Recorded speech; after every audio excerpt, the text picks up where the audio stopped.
We are continuing our series through the book of Proverbs, trying to learn and live out as best we can these principles of wisdom provided to us throughout this book. And this morning's topic, for me personally, was one that was particularly convicting, really in the lead up before I even started preaching through Proverbs about 10 months ago. I was kind of beginning to plan out and prepare all of these sermons, and this one clocked me right between the eyes. And so of all the subjects that we've talked about so far, this was, for me, the one that has led to the most day-to-day changes in my own life these last several months, and I hope that it will be similarly convicting and challenging for you as well. We're going to be looking today at what Proverbs teaches us on the subject of self-discipline. Before we jump into Proverbs, let's begin with a definition so we know what we're talking about. Here's the Oxford English Dictionary. Self-discipline is the ability to control one's feelings and overcome one's weaknesses. The ability to pursue what one thinks is right, despite temptations to abandon it. So what we're talking about here is a character trait. It is an ability to do what you're supposed to do, even when you have no other motivation at the moment, forcing yourself to just do it anyway. It's doing what is best in the long term, even if it's the hardest option in the short term. It is denying temporary ease and pleasure for a future benefit. Here's a definition I got from AI, so for what it's worth. Self-discipline is the ability to control oneself for the sake of improvement. It involves denying or motivating oneself to do what is right and stay on track.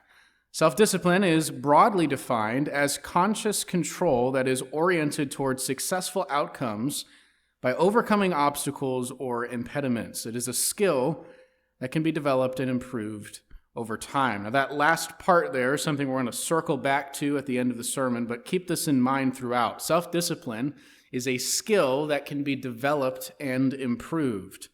It's not like some people are naturally disciplined people and others aren't and can't be. Rather, self-discipline is an ability that all of us can have, and it has a great deal of benefit to offer to the one who learns to exercise it. Now, let's jump into Proverbs, and we'll see what this book of wisdom has to say about this subject, beginning with two sort of foundational proverbs. First of all, Proverbs 14:4. This is probably my favorite proverb of all. It says, "Where there are no oxen, the manger is clean, but abundant crops come by the strength of the ox." I love that proverb because when you first encounter it, you have no idea what it means. But then after you kind of look at it for a while and think about it, it begins to make sense. And it provides a bit of wisdom that is widely applicable to many decisions that we make in our day-to-day lives.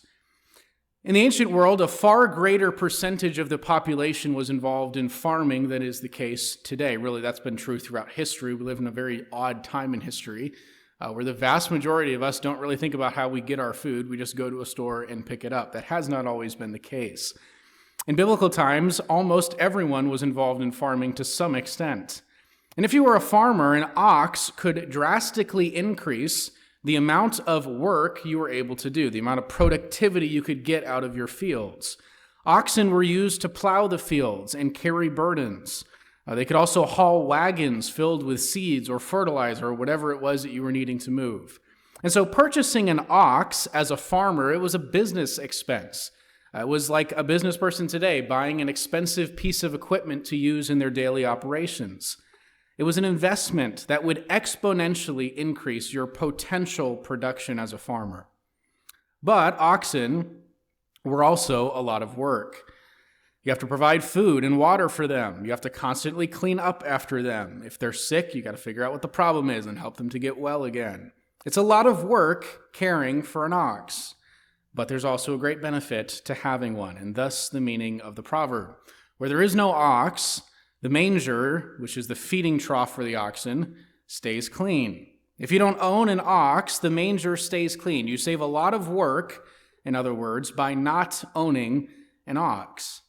But you also miss out on the abundant crops that come by the strength of an ox. The point is, there's a trade-off to be made. You can't have the benefit of the ox without also dealing with the added work and responsibility, and that's the case for many things in life. If we think about your physical fitness, you can either do the hard work of eating well and exercising consistently, you'll have the benefit of being in good shape, or you can choose the easy route, eat whatever you want, sit on the couch all the time in your free time, and you gain the negative consequences that come. But there's a trade-off to be made. What you can't do is choose the easy path and also have everything that you want. Things that are desirable usually require a lot of hard work.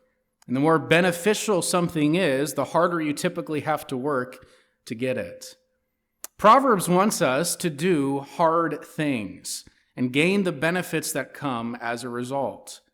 Where there is no ox, the manger is clean. That's the easy route in the short term. It's a lot less work not having to deal with that ox, but then you don't get the harvest. The wise person resists the temptation to choose the easiest and most immediately convenient route.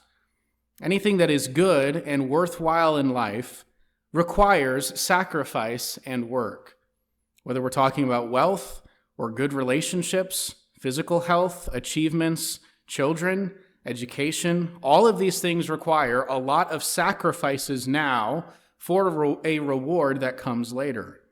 We must either opt for the easy route or be willing to work and sacrifice temporarily for the long-term benefit. And that's what a lot of self-discipline is. It's doing what you really don't feel like doing in the moment in order to gain something of value later. Whether we're talking about working a job or choosing not to, saving your money or spending it all of it requires that we practice delayed gratification. In 2014, Walter Miskell, a professor at Stanford University, wrote a book entitled The Marshmallow Test: Why Self-Control is the Engine of Success. And the name of the book comes from an experiment that he performed in 1972, over 40 years before he wrote this book. It was a study on delayed gratification in which a child was offered a choice between one marshmallow now or two marshmallows later, if they waited for a period of time. Wasn't always marshmallows. It depended on what the child's preference was, but that was what the test became known as. The setup was the same. Each child had the treat set on a table in front of them, and they could eat it at any time. But if they ate it, they would not get the second treat. If they successfully waited for about 15 minutes, then the person would come back in the room and give them both treats. And so the children were left alone in that room where they were to wait with the treat sitting right there in front of them. Some of the children, as you might imagine, immediately ate the treat. Others waited a while, but eventually gave in to the temptation. And some made it through the 15 minutes and received the second treat. Many of the children tried several techniques for averting their eyes from the treat that was sitting there in front of them. Some of them would cover their eyes with their hands or rest their heads on their arms. Many of the children tried to reduce the frustration of waiting by coming up with other distractions. They would talk to themselves, they would sing, they even invented little games with their hands and feet. One of them even was able to fall asleep. There were a total of 32 children used as participants in the experiment, 16 girls and 16 boys between the ages of 3 and 5 years of age. And after the test was completed, the researchers followed up with these children decades later, several times, to see how they had grown up and where they were at in life now. And what these follow-up studies found was that the children who had the ability to wait for that second reward tended to have better life outcomes. They scored higher on the SAT test. They had better educational achievements, better body mass indexes, and other life measures such as their vocations and eventually even their net worth. Delayed gratification, learning to deny yourself temporarily for a long-term benefit, proved to be a very valuable skill in their lives.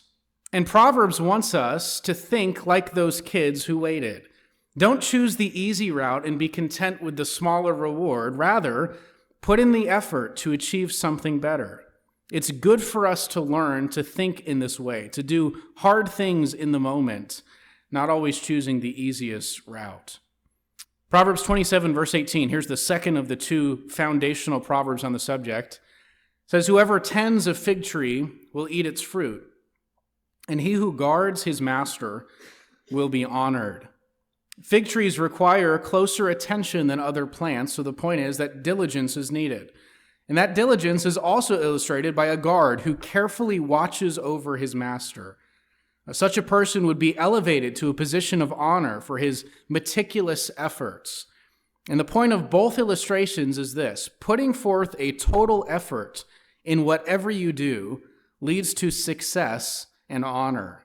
There's a benefit on the other side of excellence and diligent work, and it applies to everything from your job to even your garden. Having the self-discipline or the character to do things well leads to success.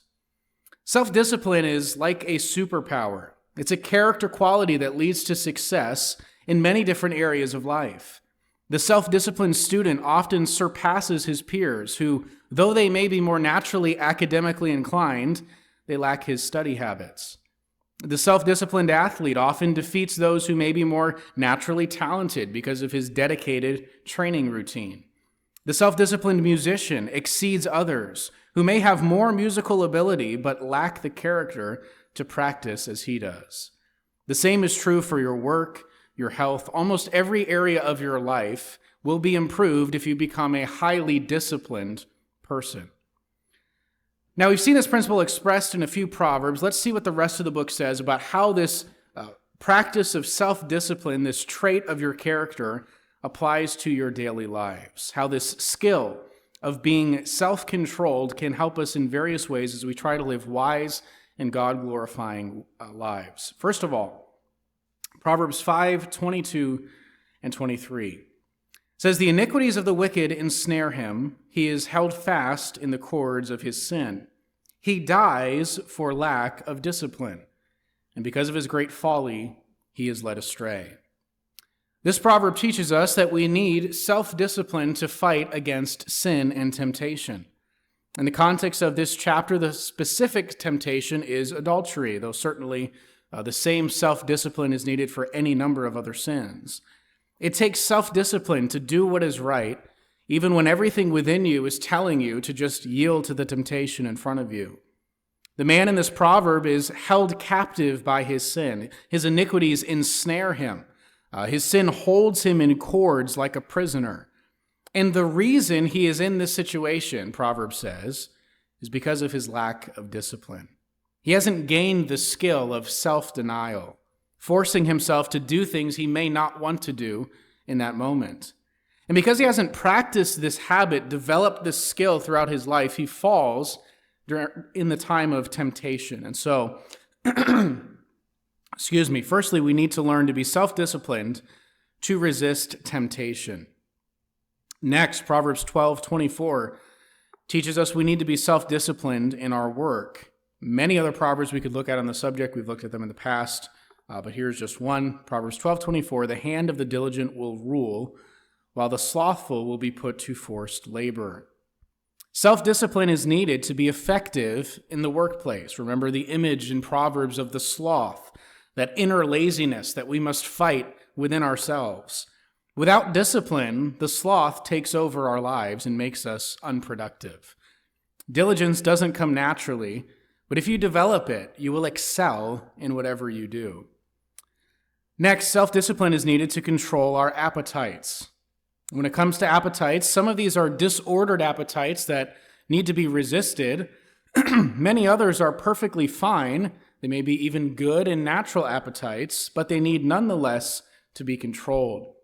Proverbs 21:17, "Whoever loves pleasure will be a poor man. He who loves wine and oil will not be rich." Someone loving pleasure means they overindulge in things that may be okay in moderation, but they are out of control in their life. This is a person who hasn't learned to discipline his appetites, to control them, to subdue them. He's in the habit of just giving in to whatever his desires are all the time. Now again, many of these things are not bad in and of themselves. We talked about in the past how wine in the Bible is very clearly not altogether forbidden by God. But when one chases after these pleasures as an end in themselves, they become a vice. Oil and wine mentioned in this verse here are pictured throughout Scripture as God's tokens of blessing, good gifts to be enjoyed. But where these are loved rather than God, they lead to grief in the end. And this applies, again, to many areas of our life where a moderate use of something may be okay, but it can often become an out-of-control habit. This even applies to something like food. Proverbs 23, verse 20, "Be not among drunkards or among gluttonous eaters of meat, for the drunkard and the glutton will come to poverty, and slumber will clothe them with rags." Excessive eating and excessive drinking are often compared in Scripture. Both are a sign of a lack of discipline. And notice the results of both, according to this proverb, poverty and slumber or drowsiness. These habits make us unproductive and often lazy. Now, we all just finished celebrating Thanksgiving, so this might be an odd time to bring up something like gluttony, but that's not really what we're talking about. Gluttony in the Bible is not just eating a lot in one meal. It's more so a pattern of life that is characterized by overeating all the time. Eating a lot in one meal is actually commended by God in certain times. It's called feasting. And something like Thanksgiving, I think, is a perfectly biblical concept, very much in line with the 7 major feasts of the Old Testament. Acknowledging God's goodness to us, celebrating with the feast of Thanksgiving, all of that is perfectly fine and good. So if you had too many slices of pumpkin pie this week, don't beat yourself up about that. Gluttony is a habit of overeating all the time. And like drunkenness, it is a sign of a lack of self-discipline that can have disastrous consequences. Now, most Christians focus on the dangers of drinking too much rather than the dangers of overeating, and it's understandable why we do that. Drinking obviously can have a terrible effect not only on ourselves, but on other people as well. If you drink too much, you become a danger to everyone around you. So surely there's a difference in terms of the potential consequences. But still, the Bible does often put these two vices right next to each other because they have the same root issue. It's a lack of self-discipline. Now, I understand that this is an uncomfortable subject to talk about because we're Americans, and this happens to be something that the vast majority of Americans struggle with. We live in a land of abundance where we can eat and drink as much as we want, and so with that ease of access comes a need for greater self-control. People in other parts of the world and at other times in history haven't had such an overabundance as we do, and so they didn't have the same temptations we do to fall into these habits. All the more reason for us to learn to practice self-discipline and begin to control our habits. One good way to develop this correct sort of self-discipline is the practice of fasting. As I said before, feasting is a biblical concept, but so is fasting.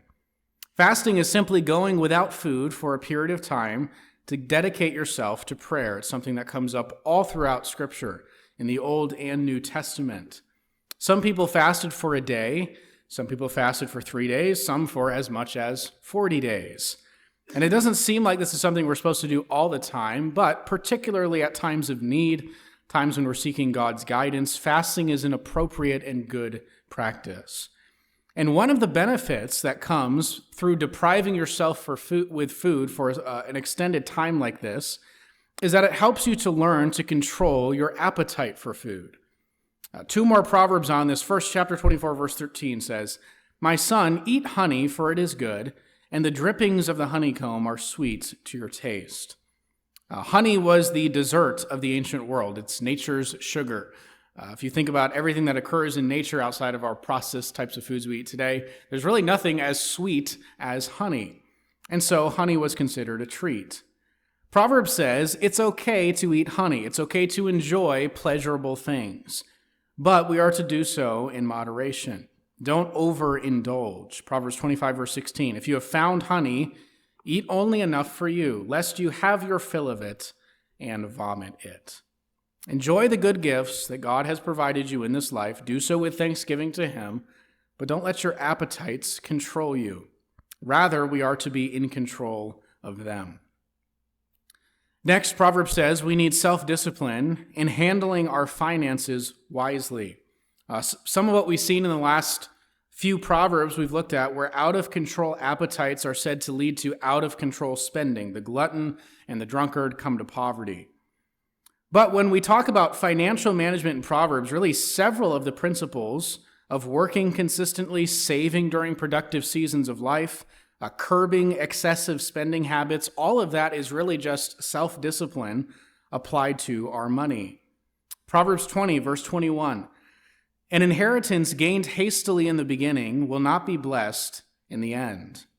Chapter 13, verse 11. Wealth gained hastily will dwindle, but whoever gathers little by little will increase it. It's good for us to work for things, to earn our wealth. If we gain wealth quickly through an inheritance or some other means, Proverbs says it will very likely be wasted. Because it is through the discipline of going to work day after day, slowly acquiring wealth, that we learn how to steward what we've earned. We learn the value of money by working for it. And then as we earn money, what we do with it will then be determined, again, by whether or not we've learned self-discipline. Proverbs 21, verse 20, precious treasure and oil are in a wise man's dwelling, but a foolish man devours it. In other words, a foolish man spends all of his resources. You can't deny his desires. A wise person, a self-disciplined person, saves and plans for the future. He makes temporary sacrifices for long-term benefit. Next, Proverbs teaches we need self-discipline to endure trials in life. Proverbs 24, verse 10, if you faint in the day of adversity, your strength is small. If you give up at the first bit of difficulty you encounter, you are not a self-disciplined person. Strength of character is the ability to endure suffering and hardship, to keep going, even when you're very tempted to quit. Life is filled with unexpected twists and turns, suffering and pain. Someone who has lived a life of pleasure and ease will be unprepared when these hard times come, especially if they haven't learned the skill of self-discipline, to keep going even when things are difficult. Next, Proverbs teaches us to be disciplined in our emotions.